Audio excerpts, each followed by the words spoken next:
शास्त्र संगत नहीं छै।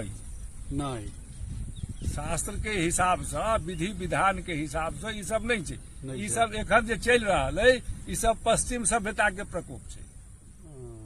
बुझलहक ने? हाँ। सब रीति रिवाज बदलल जाइ छै। सब रीति रिवाज बदलल जाइ छै। ब्राह्मणक बियाह में कहीं ढोल नगारा बजै छै आ नाच डांस होइ छै। हाँ आब तो देखियो ब्राह्मण के बियाह जे छै जे सभा गाछी लगे छलियै, कथी लए लगे छलियै सभा गाछी?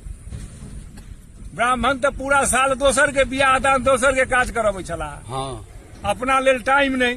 हाँ तो जखन अपना लेल टाइम नहीं तो तहन जे छै से ओ सभा गाछी के व्यवस्था केलनि जे जखन लगन हेतै 5-7 दिन लगातार हाँ। ओहि में बर पक्ष जे छै से सभा गाछी में पहुंचता, कन्यागत ओहिठाम पहुंचता, बातचीत हेतै, ओही ठाम से विवाह भऽ गेल। तहन विवाह होइ छलैया। बर बरियाती जे छै से 5 गो 7 गो 9 गो 11 गो 13 गो 21 25 तो भऽ गेल बहुत हाँ वो संगे गेलो संगे सभा गाछी में संगे रहो संगे और 100 बरियाती प्यारे गाड़ी ने घोड़ा। ठीक छै कि नहीं? हमरा से 3 पैघ भाई के बियाह भेलै ने। हाँ एगो भाई के